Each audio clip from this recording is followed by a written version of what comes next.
A nosotros que a quienes han alcanzado los fines de los siglos.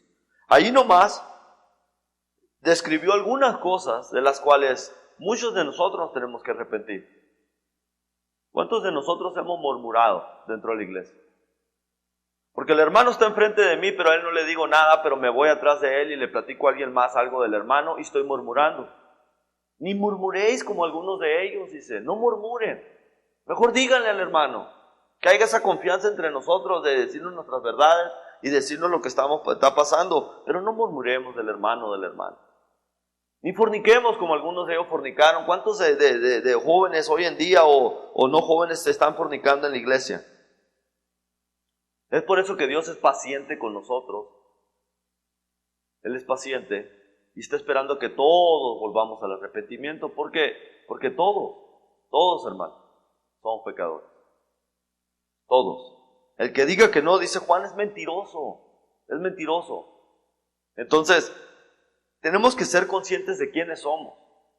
Y no como dice allá la Escritura, ¿verdad? Que nos vemos a un espejo y se nos olvida cómo somos porque nos vamos y ya no sabemos qué es lo que somos. La palabra de Dios nos dice que somos pecadores. Y que Dios sabe que somos pecadores. Que Dios está consciente de nuestras debilidades. Y que tú también debes de estar consciente de tus debilidades. Tú también debes de considerar lo que estás haciendo. Y yo también. Pero estas cosas ahora están escritas para nosotros, para que aprendamos de todo lo vivido en el Viejo Testamento. Dios no escondió absolutamente nada de nadie. Todo lo expuso. Todos los errores, todas las debilidades de aquellos grandes hombres como David, de los profetas. Todo lo expuso del pueblo de Israel. Él quiere que aprendamos de la rebeldía del pueblo de Israel. Eso es lo que nos dice por eso Él es paciente para con nosotros. Porque a veces demostramos la misma rebeldía del pueblo de Israel para con Dios. Puede ser. Uno de los errores más grandes del ser humano y de todos es que no aprendemos de nuestros errores. No los aprendemos. Mucho menos aprendemos de los errores de otros, sabiendo que ellos cometieron errores y que yo estoy a punto de cometer el mismo error. No aprendo, no considero, no pienso. No pensamos en lo que nos va a traer esta práctica del pecado. Entonces no aprendemos de los errores. Vivimos bajo el viejo dicho que dice que nadie experimenta en cabeza ajena. Con eso nos justificamos. Que es necesario cometer errores. Es necesario, y parece ser que sí, porque es como aprendemos. Pero Dios nos ha dado todos estos ejemplos para que no caigamos, para que no tropecemos. Y si lo hacemos y nos arrepentimos, ahí va a estar Él. Pero ¿cuántos de nosotros los padres quisiéramos que nuestros hijos tomaran las mejores decisiones? ¿Cuántos de nosotros, como decimos así a veces, no tenemos la boca chueca diciéndole a nuestros hijos, no hagas esto, no hagas esto? No queremos que cometan ese error. No queremos que se atrasen en la escuela. No queremos que hagan estas cosas. Pues así Dios casi como que desde el Viejo Testamento tiene la boca chueca diciéndonos, no caigan en el mismo error. Tengan cuidado con eso. Porque Él es misericordioso, Él es paciente. Él está esperando que todos se arrepientan. Que veamos la realidad y la grandeza de sus palabras. Que veamos la promesa que nos espera. Que veamos lo que nos tiene lo que nos quiere heredar. Y que sea más grande que por lo que estamos peleando aquí. Que sea más grande que la vanidad, que sea más grande que el dinero, que sea más grande que un trabajo, que sea más grande que todo eso. Que pese más la vida eterna. Dios, en toda su misericordia y paciencia, nos ha expuesto todos esos errores, hermano, para que prestemos atención y aprendamos. Que no lo tengamos como una historia, fue algo verdadero. Que no lo tengamos como una historia de hadas, ¿no? De cuento de hadas ahí. ¿Para qué? Para que tengamos cuidado. No necesitamos hacerlo mal. Podemos aprender por lo que Él nos quiere enseñar, si estudiamos su palabra. Pero yo he conocido muchas personas que estudian la palabra, pero no tienen fe en la palabra. Si tú tienes fe en la palabra, vas a hacer lo que dice porque tienes fe en la palabra. Yo conozco muchas personas que tienen muchas medicinas en su buró, pero no se las toman todas porque no tienen fe en esas medicinas. Tú solamente te tomas la medicina en la que tú tienes esa fe que te va a ayudar. Entonces es lo mismo con la palabra, podemos estudiarla, podemos leerla, pero no tenemos fe. A la hora de tomarnos la medicina, se nos hace muy amarga, se nos hace muy enfadosa, se nos hace que se está oponiendo en contra de lo que quiero. Entonces, no me tomo la medicina, pero está esperando, paciente, para que tome esa medicina y le tenga fe a que sí me va a servir. Él es paciente para que no nos desviemos de su camino, Él es paciente para que no lo provoquemos a ira. Él es paciente para que no practiquemos la idolatría. Él no quiere que practiquemos la idolatría, para que no vivamos una vida sin Él en el desierto engañándonos a nosotros mismos. Estamos viviendo en el desierto, literalmente aquí en Arizona, pero estamos viviendo en ese desierto espiritual, donde estamos siendo probados constantemente, aproximadamente todos nosotros como por 40 años, para ver qué va a pasar, para ver si somos obedientes, como dice allá Deuteronomio, para ver si verdaderamente somos de fe y obedecemos sus mandamientos, para ver si aguantamos, porque Dios, acuérdense hermanos, al que recibe por hijo lo disciplina y lo azota. Pero no quiere que vivamos engañándonos en el desierto. Los judíos 40 años, hermanos, 40 años caminaron en el desierto, engañándose a ellos mismos, llamándose pueblo de Dios. Vamos a ver qué dice Gálatas. Gálatas 6.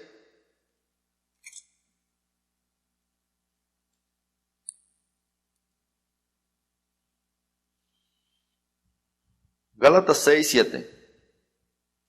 Dice, no os engañéis, Dios no puede ser burlado, pues todo lo que el hombre sembrare, eso también segará, porque el que siembra para su carne, de la carne segará corrupción, mas el que siembra para el espíritu segará vida eterna.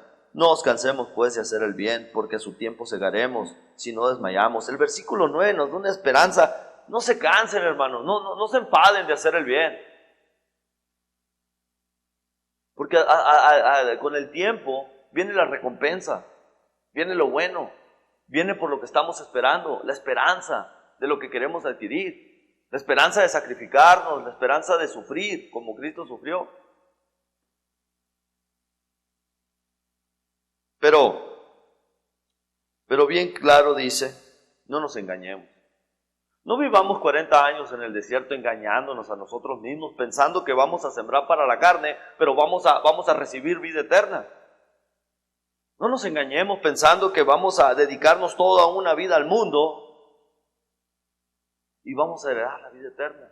No os engañéis. Ni carne ni sangre va a heredar el reino de Dios, hermano.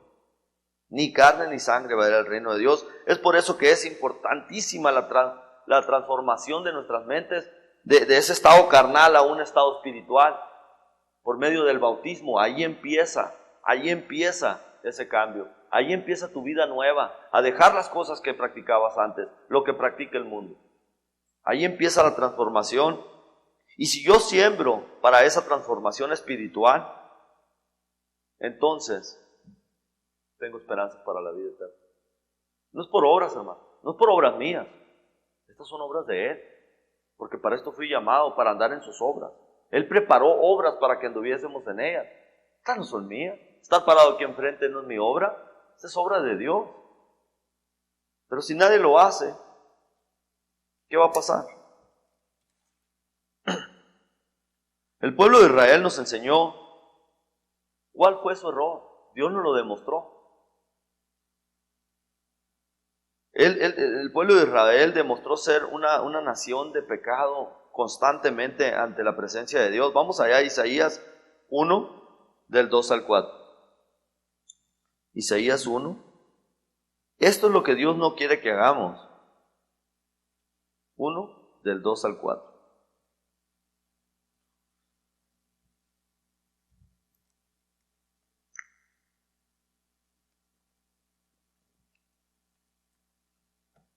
Dice, oír cielos y escuchar tierra, porque habla Jehová. Crié hijos y los engrandecí, y ellos se rebelaron contra mí. El buey conoce a su dueño, y el asno el pesebre de su señor. Israel no entiende, mi pueblo no tiene conocimiento. Oh gente pecadora, pueblo cargado de maldad, generación de malignos, hijos de depravados, dejaron a Jehová, provocaron a ira al Santo de Israel, y se volvieron atrás. Desde Abraham, Dios le había hecho una promesa al pueblo de Israel que lo iba a engrandecer. Y aquí lo recalca Dios, lo engrandecí. Tu descendencia, Abraham, será contada como las estrellas, y voy a clavar allá, como dice el Mateo, le cavé una bardita y los cuidé y los protegí. Mi cuidado estuvo sobre ustedes, los engrandecí en gran número, en gran manera. Pero ahora el pueblo se había ido en contra de Dios. Se olvidaron de la ley de Dios. Se olvidaron de lo que Dios había hecho. Pero se rebelaron, dice la Escritura, contra Dios. A pesar de que los cuidó, les dio el maná en el desierto, les dio calzado, los trajo por todas partes, se olvidaron de Él y se rebelaron contra Él. ¿Pero por qué? No entiendo. ¿Qué pasó? Después de todo lo que Dios hizo por ellos. Yo creo que la historia se repite, y se repite, y se repite. Desde el diluvio hasta el pueblo de Israel, y hasta la venida de Cristo, y hasta donde estamos ahora, se repite. El versículo 4 dice, Isaías 1:4 dice, oh gente pecadora, pueblo cargado de maldad, generación de malignos, hijos de depravados, dejaron a Jehová, provocaron la ira del Santo de Israel y se volvieron atrás. ¿Los acusa de qué? De pecadores, de malignos, de depravados. Los acusa de quererse volver atrás. De quererse volver atrás a la vida que vivían en esclavitud. Y muchos de nosotros a veces queremos volver atrás, a practicar aquellas cosas que practicábamos cuando estábamos esclavizados al pecado, ignorantes de la palabra de Dios, ignorantes. ¿Cómo puede ser? ¿Cómo puede ser esto? Versículo 3 dice algo bien curioso, porque dice, el buey conoce a su dueño y el asno su pesebre de su señor, pero Israel no entiende, ni pueblo no tiene conocimiento, no conoce a Dios. Sus acciones demuestran que no conocen a Dios. Tiene conocimiento de Dios, qué le gusta y qué no le gusta. O sea, yo no sé ustedes, hermanos, pero yo crecí en un pueblo y a mí me prestaban un caballo, mi tío, y cerquita de mi casa tenía su corral. Y yo me acuerdo que me subía al caballo y no lo hacía caminar afuera del corral. Pero cuando se subía a mi tío, con un solo sonido, salía el caballo caminando del corral. Pero a mí no. Yo lo tenía que jalar, arrastrar como 5 cuadras de lejos. Y cuando ya llegaba allá, rápido me subía porque el caballo solo se daba vuelta y se iba corriendo hasta el corral de mi tío. Él conocía dónde estaba su lugar. Aquí es mi lugar en este corral. Y lo volví a hacer, me lo llevaba jalando. Digo que los vecinos me miraban así, mírate chamaco, lo que hace por pasearse. Y así podía orar todo el día. Y el caballo se devolvía y se metía a su corral. ¿Cómo puede ser que los animales, hermanos, conozcan su lugar y oigan la voz de su dueño y lo obedecen? Pero nosotros, el pueblo de Israel, no tuvo ese conocimiento ni escuchaba la voz de su Señor. Y así parece ser que nos sucede a nosotros, porque a veces nuestros hechos nos dicen que no conocemos a Dios. Porque si lo conociéramos, supiéramos que lo que estamos haciendo lo ofende. No conocemos nuestro lugar. No conocemos nuestras habitaciones. Nos metemos en lugares donde no debemos de andar. Andamos con personas que no debemos de andar y no conocemos nuestro lugar. Por eso que Él es paciente con nosotros y está esperando a que nos arrepentamos. Arrepiéntanse. Ese estilo de vida no me refleja. No refleja mi verdad, mi camino, el estilo de vida que vine a enseñar. ¿Cómo pueden vivir? Pero nosotros parece ser, como dije, que tampoco conocemos a Dios. Es por eso que puede hacer que estemos provocando a Dios a ira. Dios expone el pensamiento de Israel claramente acerca de cómo se sentían en lo que ellos hacían. Allí mismo en Isaías 1, Isaías 1 del 11 en adelante. Dice, ¿para qué me sirve? Dice Jehová, la multitud de vuestros sacrificios. Hastiado estoy de holocaustos y de carneros y de cebo y de animales gordos. No quiero sangre de bueyes, ni de ovejas, ni de machos cabríos. ¿Quién demanda esto de vuestras manos? Cuando venías a presentarlos delante de mí para hollar mis atríos, no me traigas más vana ofrenda, e incienso me es abominación. Luna nueva y día de reposo, el convocar asamblea, no lo puedo sufrir, son iniquidad vuestras fiestas solemnes. Vuestra luna nueva y vuestras fiestas solemnes las tiene aborrecidas mi alma, mas son gravosas, cansado estoy de soportarlas. Cuando extendáis vuestras manos, yo esconderé de vosotros mis ojos. Asimismo, cuando multipliquéis la oración, yo no oiré. Llenas están de sangre vuestras manos. O sea, ¿qué quiere decir Dios? ¿Que los sacrificios no eran importantes? ¿Que las oraciones no eran importantes para Él? Todo era importante para Él. Pero era más importante la obediencia que estas cosas. Estoy hastiado, estoy cansado de sus sacrificios, estoy cansado de sus oraciones, estoy cansado de todo lo que ustedes hacen, de sus fiestas, estoy cansado de esas cosas. ¿Por qué? ¿Qué demostraba el pueblo de Israel? Un doble ánimo, una doble personalidad, una doble vida. Acá en el versículo 1 los expone cómo viven sus vidas, cómo se olvidaron de Dios, cómo lo dejaron. Y luego llegaba el día de adoración y sacrificaban, y adoraban y hacían oración. Doble vida, hermanos, doble vida. El pensamiento de Israel era vivir una doble vida ante la presencia de Dios. Vamos a ver qué dice Primera de Reyes 18:21.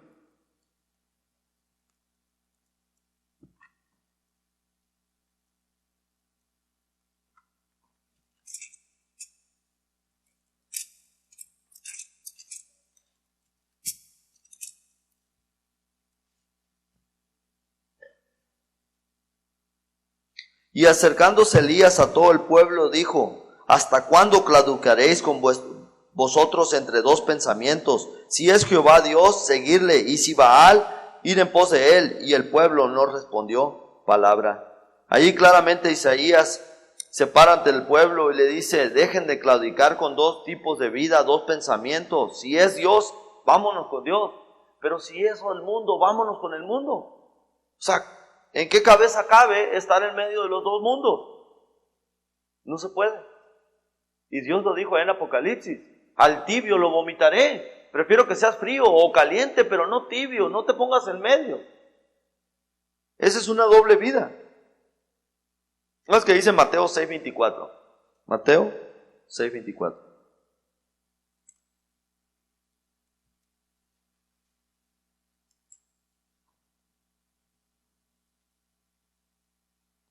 Ninguno puede servir a dos señores, porque aborrecerá al uno y amará al otro. Terminará al uno y menospreciará al otro. No podéis servir a Dios y a las riquezas. Otra vez, no podemos servir a Dios, a dos dioses. Acuérdense que existen dos, el verdadero y el falso. Y no podemos vivir esa vida. Israel quería vivir esa vida, sacrificando a Dios, adorando a Dios, haciendo oración a Dios, y Dios dice: estoy hasta aquí de sus sacrificios. Estoy hasta aquí de sus sacrificios. Vivimos una vida de pecado, una vida que no refleja a Cristo, pero el domingo y el martes voy a ir a hacer mis sacrificios. Sí, yo durante la semana tomo mis decisiones que no reflejan a Cristo, pero el domingo y el martes yo voy a hacer mis sacrificios. Y dice Dios: estoy hastiado de esos sacrificios, son en vano. Son en vano, porque no hay un verdadero arrepentimiento. Vamos a ver qué dice 1 Samuel 15:22. 1 Samuel 15:22.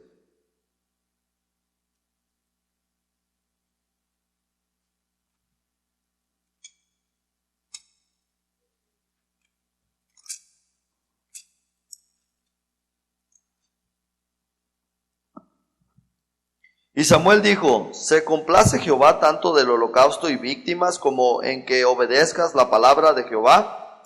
Es una pregunta. Y dice: ciertamente el obedecer es mejor que los sacrificios, y el prestar atención que la grosura de los carneros. O sea, es mucho mejor, hermanos, la obediencia. Ser hacedores de la palabra y no tan solo oidores. Hacer las cosas que Dios nos manda. ¿Se complace Dios más de los sacrificios, hermano? Que viviste toda una semana como quisiste, pero aquí estás hoy para decirle que viniste a sacrificar tu tiempo, dejaste el fuego, dejaste lo que estabas haciendo para venir con Él. ¿Se agradará más Dios de eso? ¿O de la obediencia? Y sabemos que es la obediencia.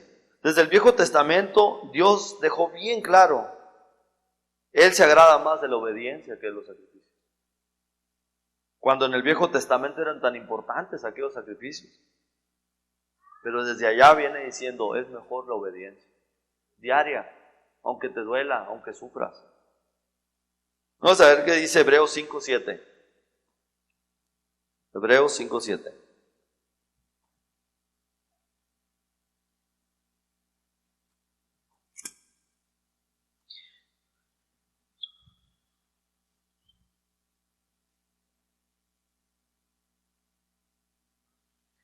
Y Cristo en los días de su carne, ofreciendo ruegos y súplicas con gran clamor y lágrimas al que podía librarle de la muerte, fue oído a causa de su temor reverente. Y aunque era hijo, por lo que padeció, aprendió la obediencia, y habiendo sido perfeccionado, vino a ser autor de eterna salvación a todos los que lo obedecen.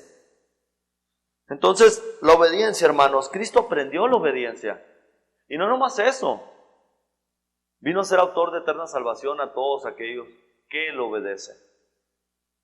No que se sacrifican, que lo obedecen. Si tú obedeces a Dios diariamente, automáticamente viene el sacrificio. Pero si no obedeces a Dios y quieres venir a presentarte como sacrificio, tienen que venir de la mano. No puede venir uno sin el otro. No nos engañemos, hermanos. Viviendo una vida doble, Cristo demanda obediencia más que cualquier sacrificio que podamos hacer. El domingo completa una semana de obediencia. El domingo es el cumplimiento de esa semana que viviste sacrificándote, dedicándote, sufriendo como Cristo sufrió, siguiendo sus pisadas. Segunda de Timoteo 2:15.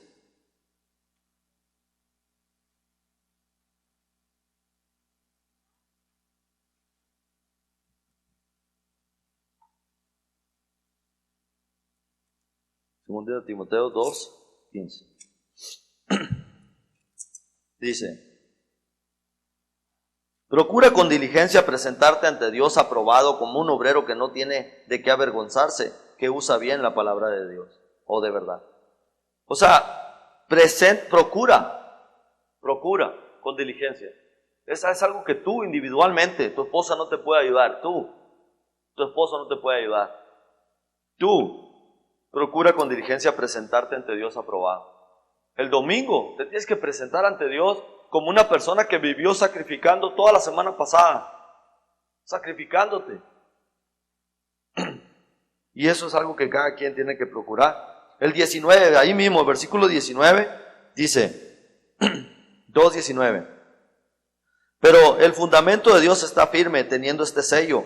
Conoce al Señor los que son suyos, y apártese de iniquidad todo aquel que invoca el nombre del Señor. Muy importante, hermanos, el 20. Pero una casa grande no solamente hay utensilios de oro y de plata, sino también de madera y de barro, y unos para usos honrosos y otros para usos viles.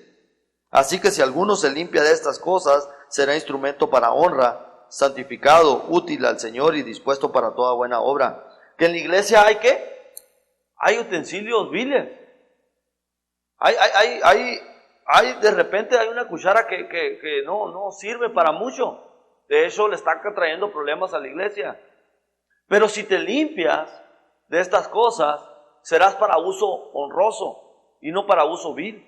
Pero de que los hay, hermano. Habemos aquellos que puede hacer que no servimos para mucho dentro de la iglesia, sino que, como decía un hermano, solamente para regarla. Pero no la palabra, regarla, literalmente. Pero si te limpias, ahí está la misericordia de Dios. Si te das cuenta de estas cosas, de lo que estás haciendo, si tú no te estás presentando como un obrero de que no tiene de qué avergonzarse, entonces hay esperanza, hermano. Mientras hay vida, hay esperanza de arrepentirnos, porque Él es paciente, esperando que todos se arrepientan. Lo leímos allá en 2 de Pedro. Vamos a ver qué es Isaías 1:16. Isaías 1:16.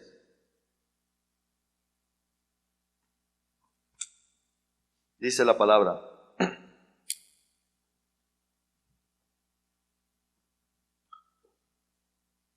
lavaos y limpiaos, quitad la iniquidad de vuestras obras delante de mis ojos, dejad de hacer lo malo, aprender a hacer el bien, buscar el juicio, restituir al agraviado, hacer justicia al huérfano, amparar a la viuda.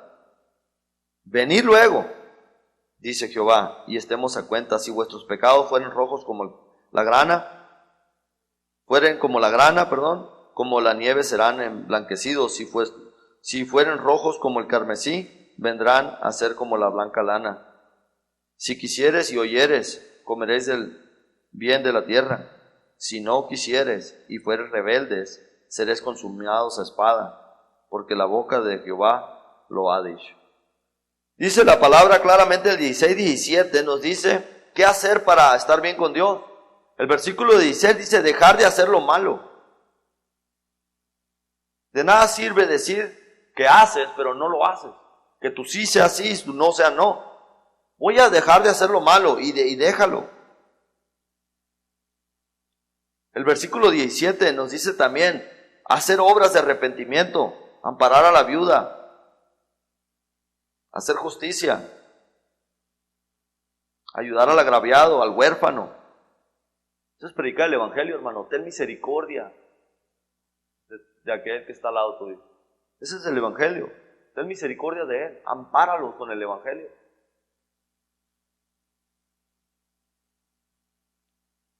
Luego dice el versículo 18, venid luego. Si ya hiciste estas cosas, ya demostraste tus hechos de arrepentimiento, venid luego. Y vamos a ponernos a cuenta. Si cometiste un pecado, si cometiste un error, si hay algo de lo que te arrepientes, te lo voy a limpiar. Porque has hecho obras de arrepentimiento, porque has predicado el evangelio, has tenido misericordia. Si has cometido un error, o si yo he cometido un error, se te será limpiado, porque vas a venir a demostrar arrepentimiento. Si fueres rojo como el carmesí el pecado, si tú piensas que no se te va a perdonar lo que hiciste, estás equivocado. Estás equivocado. Sacúdete de ese pensamiento y levántate y pídele perdón a Dios y sigue adelante tu vida y comiénzate a presentar como un obrero que no tiene de qué arrepentirse. Juan dice que todos pecamos y el que dice que no tiene pecado es mentiroso. Todos pecamos de diferentes maneras. Lo que tenemos que hacer es tener fe en la palabra. Tener fe que la palabra de Dios nos limpia de todo pecado. La sangre de Cristo nos limpia de todo pecado. Si nos arrepentimos y confesamos, dice primera de Juan allá, en 5:10. David, hermanos, David pecó. El rey David pecó a niveles más grandes de lo que yo y tú nos podamos imaginar. O tal vez yo y tú nunca lleguemos a pecar como pecó David. Cruzó todos los límites. Hasta fue capaz de matar a causa de su pecado. Y fue perdonado por su arrepentimiento. Hermanos, hoy nos pide Dios que meditemos en nuestras acciones. Si hay algo de lo que tenemos que arrepentirnos, que lo hagamos ahora que hay tiempo. Este es el día. Arrepiéntete. Porque Dios ya no va a aceptar sacrificios del pueblo de Israel. Ya no los acepta, ya no acepta esos sacrificios que venimos aquí sin arrepentimiento, nomás ofreciendo sacrificios, pensando que eso nos va a ayudar. Eso nos puede pasar a nosotros. Dios puede llegar a cansarse de nuestros sacrificios. Dios puede llegar a enfadarse, hastiarse de nuestras oraciones, porque no hay verdad en él. Voy a terminar así mismo leyendo lo que leí en Isaías 1 del 16 al 20. Termino con esta escritura y este pensamiento. Lavaos y limpiaos, quitad la iniquidad de vuestras obras delante de mis ojos, dejad de hacer lo malo. Aprended a hacer el bien, buscar el juicio, restituir al agraviado, hacer justicia al huérfano, amparar a la viuda, venir luego, dice Jehová, y estemos a cuenta. Si vuestros pecados fueren rojos como la grana, como la nieve serán emblanquecidos, y si fueren rojos como el carmesí, vendrán a ser como la blanca lana. Con ese mensaje los dejo, hermanos. Si hay alguien aquí que ya sabe lo que es el evangelio y quiere obedecerlo, aquí hay agua. Aquí puedes empezar esa vida nueva. Aquí puedes morir a ti mismo como Cristo murió. Aquí puedes ser enterrado como Cristo fue enterrado en su sangre y resucitar para andar en vida nueva. Ese es el evangelio. Pase al frente si alguien ya sabe lo que es y lo quiere obedecer hoy. Gracias, hermanos. Esto es todo lo que Dios me ha dado.